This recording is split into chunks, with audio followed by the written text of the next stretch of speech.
ಹುಲ್ ಗೊತ್ತಲ್ಲ ನಿಮಗೆ. ಹುಲ್ಲು ಅದು ಒಂದು ದಿನ ಬೆಂಕಿ, ಇಬ್ರು ಸಂಘ ಆಯಿತು. ಆ ಹುಲ್ಲಿಗೆ ಬೆಂಕಿ ಹೇಳ್ತಾ ಇತ್ತು. ಹಿಂಗೆ ಮಾತು ಮಾತು ಬೆಳೀತಾ ಜಗಳಕ್ಕಿದ್ದು ಬೆಳೆದಿದ್ದು ಎರಡು. ಜಗಳಕ್ಕೆ ಬಿದ್ದಂಥ ಸಂದರ್ಭದಲ್ಲಿ ಬೆಂಕಿ ಹೇಳ್ತು ಹುಲ್ಲಿಗೆ, ನಿನ್ನ ಸುಟ್ಟಾಕಿಬಿಡ್ತೇನೆ ಅಂತ. ಯಾವುದಕ್ಕೆ? ಹುಲ್ಲಿಗೆ. ಹುಲ್ಲು ಹಂಗೆ ಹೆಂಗೆ ಸುಡ್ತೆ ಸುಡು ಅಂತ. ಇಬ್ರು ಜಗಳಕ್ಕೆ ಬಿದ್ರು ಬೆಂಕಿ ಹತ್ತಿಕೊಳ್ತು. ಅದೇ ಸಮಯಕ್ಕೆ ಬೆಂಕಿಗೆ ಗಾಳಿ ಸಹಕಾರ ಕೊಡ್ತು, ಸಪೋರ್ಟ್ ಮಾಡಿತು. ಗಾಳಿ ಜೋರಾಗಿ ಬೀಸ್ತು. ಆ ಗಾಳಿ ರಭಸಕ್ಕೆ ಹುಲ್ಲು ಪೂರ್ಣ ಹತ್ತಿಕೊಂಡು ಕಾಡೆಲ್ಲ ಸುಟ್ಟೋಯ್ತು. ಸುಟ್ಟು ಒಂದು ಅರ್ಧ ಗಂಟೆ ಆಗಿತ್ತು. ನಿನ್ನೆ ಮಳೆ ಬಂತಲ್ಲ, ಮಳೆ ಬರಕ್ಕೆ ಇರಲಿಲ್ಲ. ಆದರೂ ಮಳೆ ನಿನ್ನೆ ಹೇಗೆ ಮಳೆ ಬಂತು ಅಂತಂದರೆ ಎಲ್ಲ ಕಡೆ ನೀರು ಬಂತು, ಆ ಥರದ ಮಳೆ ಬಂತು. ಅದಕ್ಕೆ ವರ್ಣ ದೇವತೆ ಅಥವಾ ಮಳೆರಾಯ ಆ ಹುಲ್ಲಿಗೆ ಸಪೋರ್ಟ್ ಮಾಡಿತು. ಒಂದು ಬೆಳಕು ಕರೀತು. ಬೆಳಕು ಕರೀತಾ ಇದ್ದಂಗೆ ಮಳೆ ಬಂದದ್ದಕ್ಕೂ ಅದಕ್ಕೂ ಹುಲ್ಲು ಅಲ್ಲ ಮತ್ತೆ ಎತ್ತಿಟ್ಕೊಂಡಿತ್ತು, ಚಿಗುರು ಹೊಡೆದಿತ್ತು. ಆವಾಗ ಬೆಂಕಿ ಬಂದು ಕೇಳ್ತು, ನಾನು ನಿನ್ನೆ ಹೇಗೆ ಸುಟ್ಟಿ ನೋಡಿದ ನಿನ್ನ ಅಂತೇಳಿ. ಆವಾಗ ಹುಲ್ಲು ಹೇಳ್ತು, ನೀನು ಮೇಲುಗಡೆ ಇರೋದನ್ನ ಸುಟ್ಟಿದೀಯ ನೋಡು, ನಾನು ಒಳಗಡೆ ಇದ್ದೆ, ಮತ್ತೆ ಬೆಳಕು ಕರೆದಾಗ ಬಂದೇ ಬಿಟ್ಟಿದ್ದೇನೆ. ನೀನು ಒಳಗಡೆ ಹೆಂಗೆ ಸುಡಕ್ಕೆ ಸಾಧ್ಯ ನೀನು ಅಂತ ಹೇಳ್ತು. ಅಂದ್ರೆ ನಮ್ಮ ಮೇಲುಗಡೆ ಇರೋದನ್ನ ಯಾರು ಬೇಕಾದ್ರೂ ಅಳಿಸಿ ಬಿಡ್ಬೋದು, ನಮ್ಮ ಮೇಲ್ಗಡೆ ಇರುವುದನ್ನು ಯಾರು ಬೇಕಾದ್ರೂ ನಾಶ ಪಡಿಸ್ಬೋದು. ಆದ್ರೆ ಒಳಗಡೆ ಇರುವಂಥದ್ದನ್ನ ಯಾರೂ ನಾಶ ಪಡಿಸಕ್ಕಾಗೋದಿಲ್ಲ, ಯಾರು ಅದನ್ನು ಕಸ್ಕೊಳ್ಲಿಕ್ಕೂ ಆಗೋದಿಲ್ಲ, ಯಾರು ಅದನ್ನು ಸುಡ್ಲಿಕ್ಕೂ ಆಗೋದಿಲ್ಲ. ಹಾಗಾಗಿ ನಾವು ಒಳಗಡೆ ಬೆಳಿಬೇಕು. ಆತ್ಮಜ್ಞಾನ ಅಂತ ಕರೀತಾರೆ. ಈ ದೇಹ ಹೊರಗಡೆ ಇರುತ್ತೆ, ಆತ್ಮ ಒಳಗಡೆ ಇರುತ್ತೆ. ಆತ್ಮಕ್ಕೆ ಯಾವಾಗ ಶಕ್ತಿ ಬರ್ತಾ ಹೋಗುತ್ತೋ, ಆತ್ಮಕ್ಕೆ ಯಾವಾಗ ಬಲಿಷ್ಠ ಆಗ್ತಾ ಹೋಗುತ್ತೋ, ಆತ್ಮ ಯಾವಾಗ ಸದೃಢವಾಗಿ ನಿಲ್ಲುತ್ತೋ, ಅಲ್ಲಿ ಯಾವ ದುಃಖನೂ ಬರೋದಿಲ್ಲ, ಯಾವ ಭವಬಂಧನೂ ಬರೋದಿಲ್ಲ, ಯಾವ ತೊಂದರೆಗಳು ಬರೋದಿಲ್ಲ. ಹಾಗಾಗಿ ಮಹಿಳೆಯರು ಬಹುಶಃ ತಾವೆಲ್ಲರೂ ಕೂಡ ನೆನಪಿಟ್ಟುಕೊಂಡಿರ್ಬೋದು ಅಂತ ಅನ್ಸುತ್ತೆ. 12ನೇ ಶತಮಾನದಲ್ಲಿ ಅಕ್ಕ ಮಹಾದೇವರು ನಿಮಗೆಲ್ಲರಿಗೂ ಕೂಡ ಗೊತ್ತಿದೆ. ಎಂಥ ಮಹಿಳೆ ಅಂತಂದ್ರೆ, ಒಬ್ಬ ಕೌಶಿಕ ಮಹಾರಾಜ ಅಂತೇಳಿ ಮಹಾರಾಜನಲ್ಲಿ ನಿನ್ನ ಮದುವೆ ಆಗ್ತೇನೆ ಅಂತ ಬಂದ. ಅವಳಲ್ಲಿ ಸದೃಢವಾಗಿ ಬೆಳೆದಂಥದ್ದು ಲೌಕಿಕ ಜ್ಞಾನ ಆಗಿರಲಿಲ್ಲ, ಅದು ಆತ್ಮದ ಜ್ಞಾನ ಅವಳಲ್ಲಿ ಇದ್ದಿದ್ರಿಂದ ಅವಳು ಹೇಳಿದ್ಲು, ಕೌಶಿಕ ಮಹಾರಾಜನನ್ನ ಧಿಕ್ಕರಿಸಿದ್ಲು, ನಾನದು ಬೇಡ ಅಂತೇಳಿ. ಅವನವಾಗ ಬಲಾತ್ಕಾರ ಮಾಡಬೇಕು ಅಂತೇಳಿ ನೋಡ್ತಾನೆ. ಆವಾಗ ತನ್ನ ಮೇಲೆ ಇರುವಂತ ಬಟ್ಟೆಯನ್ನೇ ತೆಗೆದು ಹಾಕಿ ಅವಳು ತನ್ನ ಕೇಶವನ್ನೇ ತನ್ನ ದೇಹಕ್ಕೆ ಮುಚ್ಚಿಕೊಂಡು ಅಲ್ಲಿ ಹೊರಡ್ತಾಳೆ. ಹೊರಟಂತ ಸಂದರ್ಭದಲ್ಲಿ ಅನುಭವ ಮಂಟಪಕ್ಕೆ ಹೋಗ್ತಾಳೆ. ಅಲ್ಲಿ ಹೋಗ್ತಾ ಎಷ್ಟು ಕಷ್ಟಗಳು ಬರ್ತಾವ ಅವಳಿಗೆ ಅಂತಂದ್ರೆ, ಕಾಡಲ್ಲಿ ಶಿಕಾರಿಪುರ ಉಡುತಡಿಯಲ್ಲಿ ಬಿದರ್ಲಿರುವ ಬಸವ ಕಲ್ಯಾಣ ಇಲ್ಲಿ ಅನುಭವ ಮಂಟಪ, ಬಿದರ್ ಜಿಲ್ಲೆಯಲ್ವ ಬಿದರ್. ಸುಮಾರು ಅಲ್ಲಿಂದ ಅಲ್ಲಿಗೊಂದು 500ರಿಂದ 600 ಕಿಲೋಮೀಟರ್ ಮೇಲಾಗುತ್ತೆ. ಆಲ್ಮೋಸ್ಟ್ 600 ಕಿಲೋಮೀಟರು ಅವತ್ತಿನ ಕಾಲದಲ್ಲಿ ದಾರಿ ಇಲ್ಲದ ಸಂದರ್ಭದಲ್ಲಿ ನಡ್ಕೊಂಡು ಹೋಗ್ಬೇಕಾದ್ರೆ ಮಹಿಳೆ ಎಷ್ಟು ಸದೃಢವಾಗಿ ತನ್ನ ದೇಹವನ್ನ, ತನ್ನ ಮನಸ್ಸನ್ನ ಸದೃಢ ಮಾಡ್ಕೊಂಡಿದ್ಲು ಅನ್ನೋದನ್ನ ಯೋಚನೆ ಮಾಡಿ. ಎಷ್ಟು ಸದೃಢ ಅಂತಂದ್ರೆ ಅವಳಲ್ಲಿ ಇದ್ದದ್ದು ಒಂದೇನು ಅಂತಂದ್ರೆ ಆತ್ಮಜ್ಞಾನ. ಅದಕ್ಕೆ ಕೇಳಿಲ್ಲದ ರೂಹಿ ಇಲ್ಲದ ಗಂಡನಿಗೆ ನಾನು ಒಲಿದೆನವ್ವ ಅಂತ ಹೇಳ್ತಾಳ ಅವಳು. ಅಂದ್ರೆ ಯಾರು? ಚನ್ನಮಲ್ಲಿಕಾರ್ಜುನ ನನ್ನ ಗಂಡ ಅಂತ ಸ್ವೀಕರಿಸ್ತಾಳೆ. ಅದರ ಅರ್ಥ ಭಗವಂತ ನನ್ನ ಗಂಡ ಆಗಬೇಕು ಅಂತ ನಾನು ಅಪೇಕ್ಷೆ ಪಟ್ಟಿದ್ದೇನೆ ವಿನಃ ಈ ನರಮಾನವ ನನ್ನ ಗಂಡನ ಅಲ್ಲ ಅನ್ನುವಂಥದ್ದನ್ನ ಅಷ್ಟೊಂದು ಸದೃಢವಾಗಿ ಹೇಳ್ತಾಳೆ. ಅಲ್ಲಿ ಅನುಭವ ಮಂಟಪದಲ್ಲಿ ಪ್ರಶ್ನೆಯನ್ನು ಇಟ್ಟಂತ ಸಂದರ್ಭದಲ್ಲಿ ಅವಳು ಹೇಳ್ತಾಳೆ, ಯಾಕೆ ಈ ರೀತಿ ಅಂತಂದಾಗ ಅವಳು ಆ ಆತ್ಮಜ್ಞಾನದ ಪರಿಚಯನ ಹೇಳ್ತಾ ಹೋಗ್ತಾಳೆ. ಯಾಕೆ ಮಾತನ್ನು ಹೇಳ್ತಾ ಇದೀವಿ ಅಂತಂದ್ರೆ, ಬಹುಶಃ ಅವಳಿಗೆ ಊಟಕ್ಕೆ, ಈಗ ನೀವೆಲ್ಲರೂ ಕೂಡ ತಾಯಂದ್ರ ತಾವು ಮನೆಯಲ್ಲಿ ಎಷ್ಟು ಕಷ್ಟಪಡ್ತಾ ಇದ್ದೀರಿ. ಯಾವುದಕ್ಕೋಸ್ಕರ?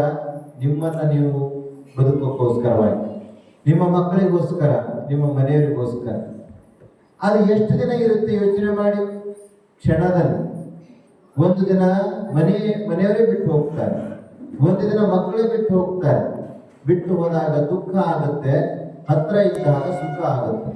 ಸುಖ ಮತ್ತು ದುಃಖಗಳು ಎರಡು ಯಾವುದರಿಂದ ಬರುತ್ತೆ ಅಂತಂದ್ರೆ, ಸತ್ಯದ ಅರಿವಾಗದೇ ಇದ್ದಾಗ. ಸತ್ಯದ ಅರಿವಾಯಿತು ಅಂತಂದ್ರೆ ದುಃಖಗಳು ಬರೋದಿಲ್ಲ, ಸುಖನೂ ಬರೋದಿಲ್ಲ. ಸುಖ ಬಂದಾಗೂ ಸಮಾನ, ದುಃಖ ಬಂದಾಗೂ ಸಮಾನ.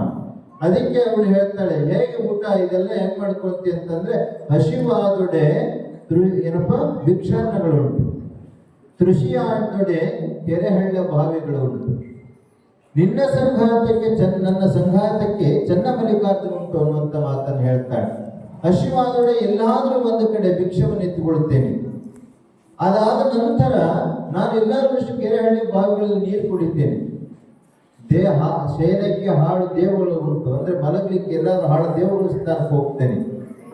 ಸಂಘಾತಕ್ಕೆ ನನ್ನ ಸಂಗತಿಗೆ ಚನ್ನಮಲ್ಲಿಕಾರ್ಜುನ ಸ್ವಾಮಿ ಇದ್ದಾನೆ ಎನ್ನುವಂತ ಮಾತನ್ನ ಹೇಳ್ತಾಳೆ. ಅಂದ್ರೆ ಅವಳು ಆತ್ಮಜ್ಞಾನ ಅಷ್ಟೊಂದು ಸದೃಢವಾಗಿ ಇದ್ದಂಥದ್ದನ್ನ ನಾವು ನೋಡ್ತೀವಿ. ಅವಳು ಇನ್ನೂ ಕೂಡ ಪರೀಕ್ಷೆ ಮಾಡ್ತಾಳೆ. ದೇವರನ್ನ ಹೇಗೆ ಪರೀಕ್ಷೆ ಮಾಡ್ತಾಳೆ ಅಂದ್ರೆ, ಭಿಕ್ಷೆಯನ್ನ ಕೊಟ್ಟರೆ ಬೀಳುವಂತೆ ಮಾಡು.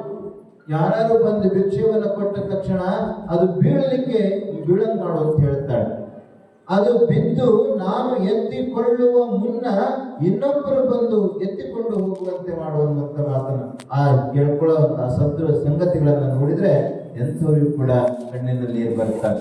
ಒಬ್ಬ ಮಹಿಳೆ, ಸಾಮಾನ್ಯವಾದ ಮಹಿಳೆ, ಅಂತ ಮಹಿಳೆ ಅಷ್ಟೊಂದು ಸದೃಢವಾದಂತ ನಿಲುವು ಯಾಕೆ ಬಂತು, ಹೇಗೆ ಬಂತು ಅಂದ್ರೆ, ಒಂದಿಷ್ಟು ಅವಳಿಗೆ ಸಂಸ್ಕಾರ ಆ ತಂದೆ ತಾಯಿ ಕೊಟ್ಟಿದ್ರೆ, ಇನ್ನೊಂದಿಷ್ಟು ಆತ್ಮಜ್ಞಾನ ತಾನೇ ಸ್ವಂತ ಪಡ್ಕೊಂಡಂಥದ್ದು. ಅಂತ ಜ್ಞಾನವನ್ನ ನಾವು ಪಡ್ಕೊಳ್ಲಿಕ್ಕೋಸ್ಕರ ಒಂದಿಷ್ಟು ಇಂಥ ಸೇವೆಯನ್ನ ಮಾಡಬೇಕಾಗಿದೆ, ಅಥವಾ ಇಂಥ ಕಾರ್ಯಗಳಲ್ಲಿ ಪಾಲ್ಗೊಳ್ಳಬೇಕಾಗಿದೆ, ಇಂಥ ಮನಸ್ಥಿತಿಗಳನ್ನ ನಾವು ಹೊಂದಬೇಕಾಗಿದೆ.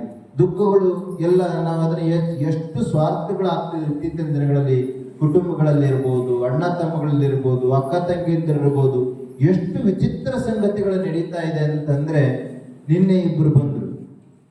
ನಾವು ಅವ್ರ ಹೆಸರು ಊರು ಹೇಳಕ್ ಹೋಗೋದಿಲ್ಲ, ಯಾಕಂದ್ರೆ ನಿಮ್ಮ ಅಕ್ಕಪಕ್ಕದಲ್ಲಿ ಇರ್ತಾರೆ. ಒಬ್ಬ ಮಗ ತಂದೆಯನ್ನು ಅನ್ನೋದೇ ನೋಡಿದ ಹಾಗೆ ಬಟ್ಟನ್ನ ಮುರಿದು ಕಳಿಸಿದ್ದಾನೆ.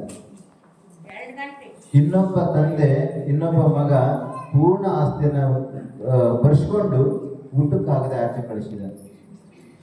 ಬೆಳಿಗ್ಗೆ 6 ಗಂಟೆಗೆ ಬಂದು, ನಿನ್ನೆ 6 ಗಂಟೆ ಬಂದು ಇಬ್ಬರು ಪಾಪ ನಾವು ಕೇಳ್ತಾ ಇದ್ವಿ ಇವರು ಹಿನ್ನೆಲೆ ಏನು ಅಂತೇಳಿ. ಅವರು ಹಿನ್ನೆಲೆ ಹೆಂಗಿದೆ ಅಂತಂದ್ರೆ, ಸ್ವಲ್ಪ ಕೂಡ ಶರ್ಟು ಐರನ್ ಮಾಸ್ತರ್ ಇರುವಂತ ಶರ್ಟ್ ಅನ್ನು ಹಾಕೊಂಡು ವ್ಯವಹಾರ ಮಾಡಿದಂಥದ್ದು. ಎಷ್ಟು ಈ ಮನಸ್ಸು ಕ್ರೂರತ್ವಕ್ಕೆ ತಗೊಂಡು ಹೋಗ್ತಾ ಇದೆ. ಕ್ರೂರತ್ವ ಅನ್ನುವಂಥದ್ದು ಎಷ್ಟು ಆಗ್ತಾ ಇದೆ ಮನುಷ್ಯನೊಳಗಡೆ. ಈ ಕ್ರೂರತ್ವಕ್ಕೆ ಮತ್ತು ದುಃಖನೇ ಕಾರಣ ಆಗುತ್ತಲ್ಲ. ನಾವೇನೋ ಒಂದು ಅನ್ಕೊಂಡಿರ್ತೀವಿ, ಗಂಡನಿಂದ ಬಹಳ ಸುಖ ಆಗುತ್ತೆ ಅಂತ ಅನ್ಕೊಂಡಿರ್ತೀವಿ. ಗಂಡ ಏಕಕಾಲದಲ್ಲಿ ಕೈ ಕೊಟ್ಟರೆ ದುಃಖ ಆಗುತ್ತಲ್ಲ ಯಾಕೆ? ಮಕ್ಕಳಿಂದ ಬಹಳ ಸುಖ ಆಗುತ್ತೆ ಅಂತ ಭಾವಿಸ್ಕೊಂಡಿರ್ತೇವೆ. ಮಕ್ಕಳು ಏಕಕಾಲದಲ್ಲಿ ಆಚೆ ಹಾಕಿದಾಗ, ಮಕ್ಕಳು ಮಾತು ಕೇಳದೆ ಇದ್ದಾಗ ಅದಕ್ಕೆ ದುಃಖ ಆಗುತ್ತಲ್ಲ ಯಾಕೆ? ಈ ದುಃಖಕ್ಕೆ ಯಾಕೆ, ಈ ದುಃಖ ಯಾಕೆ ಬರುತ್ತೆ? ಅದಕ್ಕೆ ಇವರು ಆಶೆಯ ದುಃಖಕ್ಕೆ ಮೂಲ ಅಂತ ಹೇಳಿದರು. ಅಂದ್ರೆ ಮೋಹ, ಎಲ್ಲಿ ನಾವು ಅತಿಯಾಗಿ ಮೋಹವನ್ನು ಇಟ್ಕೊಂಡಿರ್ತೀವಿ, ವಸ್ತು ಮೇಲೆ ಇರ್ಬೋದು, ವ್ಯಕ್ತಿ ಮೇಲೆ ಇರ್ಬೋದು.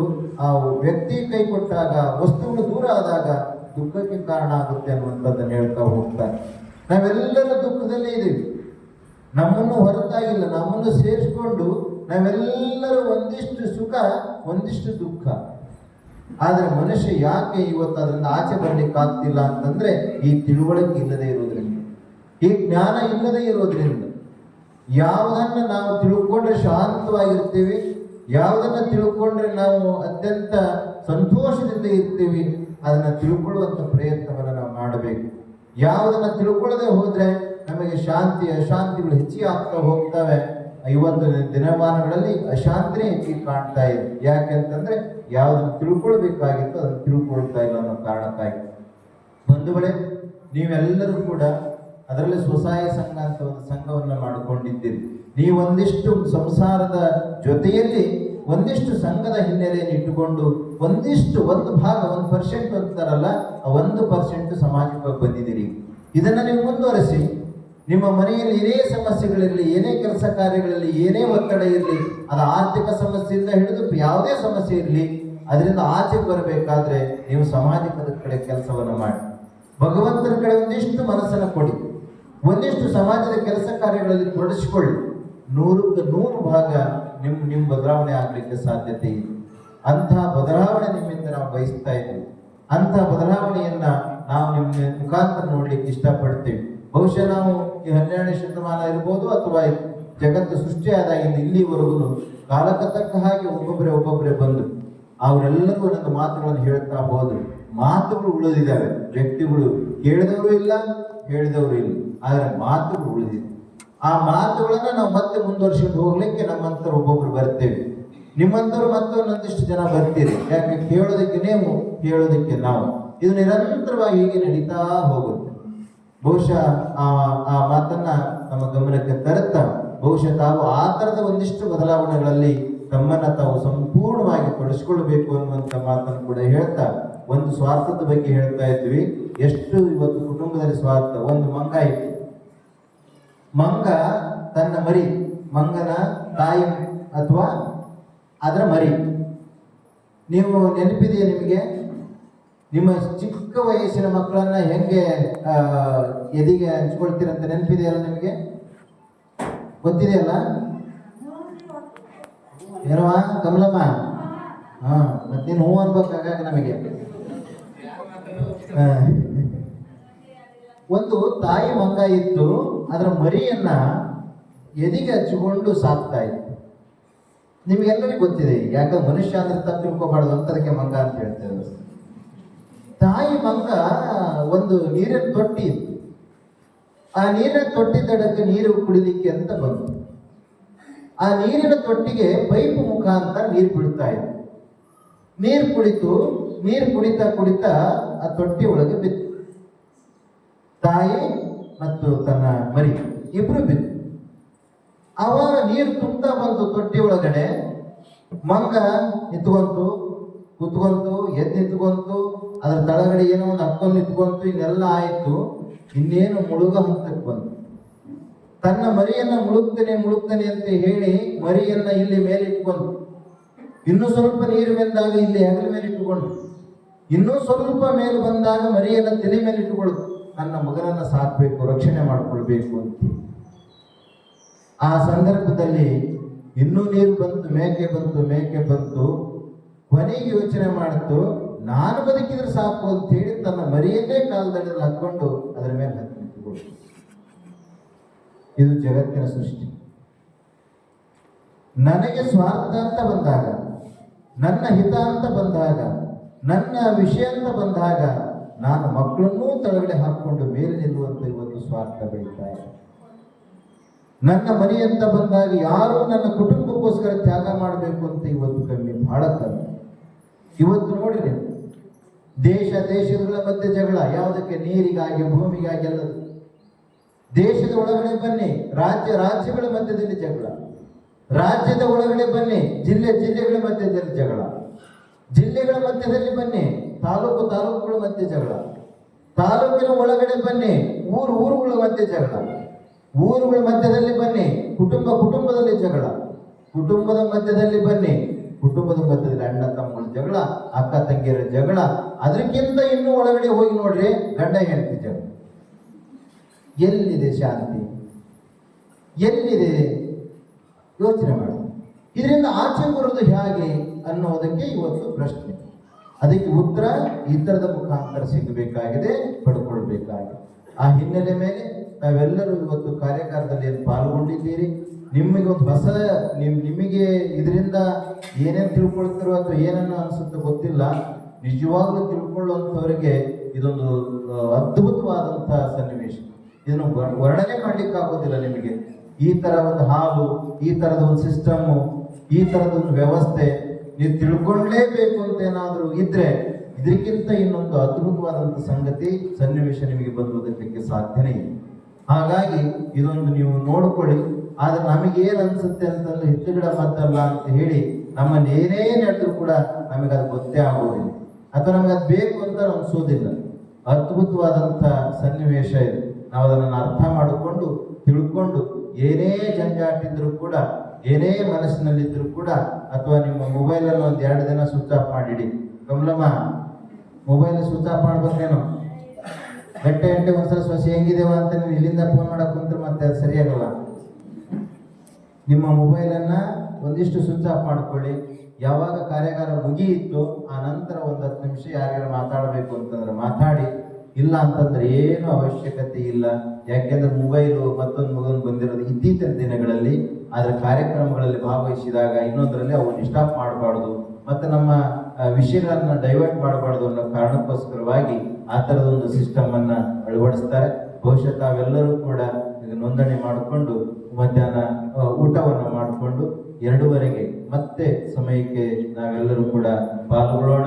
ಒಂದೊಂದು ವಿಶೇಷವಾದಂಥ ಕಾರ್ಯಾಗಾರದ ಉದ್ದೇಶಗಳು ಮತ್ತು ಸಂಘದ ಉದ್ದೇಶಗಳು, ಈಗ ಸಂಘದಲ್ಲಿ ಆಗ್ತಾ ಇರುವಂಥ ಬದಲಾವಣೆಗಳು, ಈಗ ಮುಂದಿನ ದಿನಗಳಲ್ಲಿ ಸಂಘದ ಹೇಗೆ ಬಲವರ್ಧನೆಗಳಾಗಬೇಕು, ಇನ್ನು ಹೆಚ್ಚು ಸಂಘಗಳ ಕಾರ್ಯಕ್ರಮಗಳನ್ನು ಹೇಗೆ ಹಮ್ಮಿಕೊಳ್ಬೇಕು, ಮತ್ತು ಮಹಿಳೆಯರು ಈಗ 4-5 ವರ್ಷ ಆಗಿದ್ದರಿಂದ ಈಗ ಸಂಘಗಳಲ್ಲಿ ಸಾಕಷ್ಟು ಬದಲಾವಣೆ ಆಗಿರ್ತವೆ. ಒಂದಿಷ್ಟು ಆರ್ಥಿಕ ಬಂದಿರುತ್ತೆ, ಆ ಆರ್ಥಿಕತೆ ಮೇಲೇನೆ ಸಂಘಗಳು ಒಡೆಯುವಂಥ ಅವಕಾಶ ಸನ್ನಿವೇಶಗಳು ಬಂದಿರ್ತವೆ. ಅಥವಾ ಅಲ್ಲಿರುವಂಥವ್ರು ಕೆಲವರು ಅನಾರೋಗ್ಯದಿಂದ ಇನ್ಯಾವ ಸಂಘ